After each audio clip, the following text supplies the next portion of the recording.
All right, heroes and monsters, gods and glory. We're going deep on epics. Looks like you've been digging into Dr. Rathod's quiz on the subject. Oh, yeah, it's a So good one.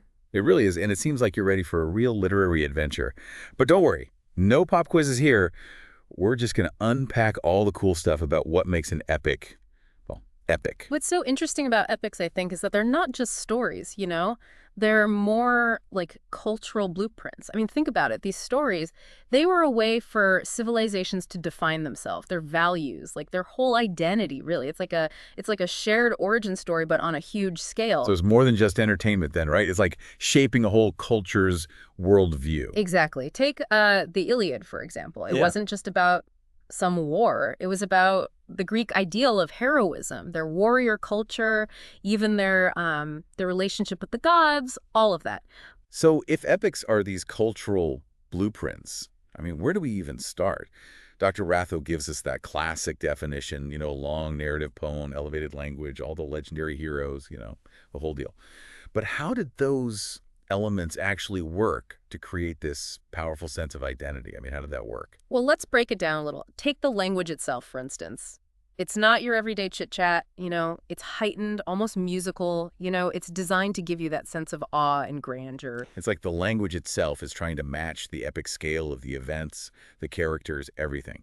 And then there are those epic conventions, the ones that Dr. Rathod highlights in the quiz, like the indication to the muse, those crazy epic similes that go on forever, and those Homeric epithets, like rosy-fingered dawn. Did those actually have like a deeper purpose? I mean, beyond just sounding cool? Absolutely. Think about it.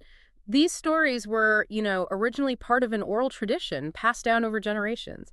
That invocation to the muse wasn't just some poetic flourish. It was a way for the storyteller to connect to that ancient lineage of bards. It's like invoking the spirit of storytelling itself. Exactly. And those extended similes and all those epithets, they weren't just decorations either. They were mnemonic devices, They helped the audience remember all the key details and characters, especially back when these stories were memorized and recited, So it's like those conventions had a real practical function in the oral tradition. Exactly. And then you've got the distinction Dr. Rathod makes between folk epics and literary epics. Imagine like a campfire story, being told and retold over generations. It evolved with each telling, absorbs the collective memory and values of the community. That's your folk epic, like the Iliad or Beowulf. It's like a living, breathing story, constantly being shaped by the people who tell it. Right. And then you have the literary epic, like Virgil's Aeneid. That was consciously crafted in that epic style, drawing on those oral traditions, but with a more deliberate artistic purpose. Virgil wasn't just telling a story. He was trying to create a Roman epic that could rival Homer, establish a national identity for Rome, even legitimize the rule of Augustus, really. So it's like taking those raw materials of the folk epic and kind of forging them into a really finely crafted piece of art, and with a specific agenda in mind. Exactly. And both types, they have their own unique power and impact on literature and culture. Now, Dr. Rathod throws in a curveball with this quiz satire. I mean, what's the connection to epics? It seems like we're jumping genres here. It might seem like a jump, yeah. But what's fascinating is that satire often uses the same tools as the epic, to make its point. Think about it. You can use those grand conventions, that elevated language, even those larger-than-life characters, but turn them on their head to expose the absurdity, the hypocrisy, whatever, of the real world. It's like using a mirror to distort reality and make us see things differently. So instead of celebrating heroes, you're using epic conventions to kind of mock them, to critique society and expose its flaws. Precisely. And Dr. Rathod's example of A Modest Proposal by Jonathan Swift is a perfect illustration. Swift uses satire to highlight the plight of the Irish people under English rule, but he does it by, suggesting this shockingly outlandish solution, eating babies. Wow, talk about taking things to the extreme. But that's what satire does, right? It uses exaggeration and humor to shock us into seeing things differently. Exactly. And Dr. Rathod points out that there are, different types of satire, too. Horatian satire, named after the Roman poet Horace, is more playful, witty, poking fun at human foibles, but with, a gentle touch. Like a friendly nudge to say, hey, we all have our quirks, right? Right, but then you have Juvenalian satire, named after the Roman poet Juvenal, which is much more biting, indignant, even angry. It's like a direct attack on vice and corruption, So if Horatian satire is a playful jab, Juvenalian satire is like a knockout punch. A very apt analogy. And Swift's A Modest Proposal, that definitely falls into that juvenalian camp. It's not just about making us laugh, it's about exposing injustice, making us confront uncomfortable truths. Okay, so we've gone from celebrating heroes to mocking them. But how does all of this connect to the novel? Dr. Rathod mentions that too. And I'm curious how we make that leap. Well, this is where we see the evolution of storytelling taking like a really fascinating turn. Epics, with their grand narratives and their larger-than-life characters, they laid the groundwork for exploring complex themes, and human experiences. But as storytelling evolved, it started to shift towards a more grounded, a more realistic perspective. So instead of focusing on gods and monsters, we're starting to see stories about, like, ordinary people facing everyday challenges. Exactly. And that's where the novel comes in. Dr. Rathor reminds us that the word novel wasn't even in common use until, much later with authors like Daniel Defoe. But those early novels, like Robinson Crusoe, they still carried the DNA of the epic, even if they were disguised in a more realistic package. It's like the epic spirit got reincarnated in a new form. Instead of battling monsters and gods, Crusoe is facing storms and shipwrecks, and the challenges of surviving on a deserted island. But that sense of adventure, the larger-than-life struggles, it's all there. And think about the protagonists. The epic hero and the early novel protagonist, they both embody certain values. They face these seemingly impossible challenges, and ultimately they shape their own destinies. So even though the setting and the style have changed, the core elements of the epic are still there, driving the narrative and shaping our understanding of the human experience. But before we get too deep into the novel, I think we need to explore satire a little further, because Dr. Rathod's quiz hints at some pretty fascinating connections there. Absolutely. Satire plays a much larger role in this literary evolution than you might think. All right, let's unpack that in part two. When we think about satire, we often focus on like its humor and its bite. But what's really fascinating is how it acts as a bridge between those epic tales of old and the rise of the novel. Okay, I'm intrigued. How does a literary form that pokes fun at society connect to these grand narratives of heroes and gods? Well, think back to what we discussed about epics being, those cultural blueprints. They reflect the values and beliefs of a society. Satire, on the other hand, takes those same values and beliefs and kind of holds them up to a funhouse mirror, distorts them, exaggerates them, and in doing so, it reveals their flaws and hypocrisies. So if epics are a celebration of a culture's ideals, then satire is like the critic in the corner pointing out the cracks in the facade. Exactly, and that critical lens is essential for the development of the novel. As storytelling moved away from that idealized world of heroes and gods, it needed a way to engage with the complexities and contradictions of real human experience. Satire provided that tool. So you're saying that satire helped pave the way for a more realistic and nuanced form of storytelling. Precisely. It allowed writers to explore the gap between, those grand ideals and the messy realities of everyday life. Dr. Rathod's quiz mentions the rise of the periodical essay in the early 18th century, and that's a prime example of how satire started to infiltrate the literary landscape.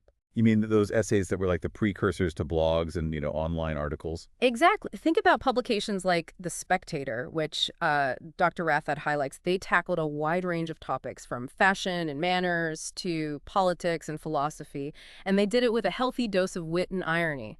They weren't just, dry academic treatises. They were engaging with the pulse of society using satire to comment on the follies and foibles of the day. So it's like satire was finding its way into the mainstream, becoming a popular form of entertainment and social commentary. Right, and as these satirical essays were gaining popularity, the novel was also starting to take shape. And guess what? Many of those early novelists were heavily influenced by satire. It makes sense when you think about it. If you're trying to write a story that reflects the complexities of real life, Yeah. you need a way to capture the absurdities, the ironies, the hypocrisies, you know, that make us human. Exactly. Take Daniel Defoe, the author of Robinson Crusoe. Dr. Rathod points him out as, a key figure in the development of the novel. Now, on the surface, Robinson Crusoe might seem like a pretty straightforward adventure story, but if you look closer, you'll see that Defoe is using satire to critique aspects of society, like colonialism, social class, even religious hypocrisy. So even though Robinson Crusoe is set on a deserted island, it's still engaging with the social and political issues of the time. Absolutely, and that's what makes those early novels so fascinating. They're blending adventure and realism with this sharp satirical edge. They're not afraid to hold a mirror up to society and expose its flaws. It's like they're taking the epic journey and bringing it down to earth, Yeah. to the messy realities of human experience. Precisely. And that connection between satire and the novel becomes even more pronounced as we move into the 18th century, a period often referred to as the Augustan Age in England. Wait, wasn't the Augustan Age supposed to be this period of like peace and prosperity? Why would satire flourish in such a seemingly idyllic time? That's a great question. You see, even in times of peace and prosperity, there are always social and political tensions, simmering beneath the surface. And the writers of the Augustan Age, particularly Jonathan Swift and Alexander Pope, they use satire to kind of skewer those tensions, to expose hypocrisy, and to challenge the status quo. So it's like satire was the voice of dissent, even in a time of relative stability. Exactly. And Dr. Rathod's quiz highlights some of their most famous work. Swift's Gulliver's Travels, for example, is like a masterpiece of satire, using these fantastical voyages to comment on the absurdity of human nature and the corruption of power. It's like he's taking us on this wild adventure, but at the same time, he's forcing us to confront uncomfortable truths about ourselves. And then there's Alexander Pope, a master of wit and verse. His satirical poems like The Rape of the Lock and Sponley Lock, an essay on criticism, were both entertaining and thought-provoking. He had a knack for using humor and irony to expose the vanity and hypocrisy of the upper classes. It's like he was the ultimate social commentator, using his words to critique the excesses and follies of his time. Precisely. And both Swift and Pope, they played a crucial role in shaping the development of the novel. They showed that satire could be this powerful tool for social commentary, character development, even plot construction. Okay, so we've seen how satire acts as like a bridge between those epic tales of old and the rise of the novel. It helped to shift storytelling towards a more realistic and critical perspective, and it provided a way to engage with the complexities of human experience.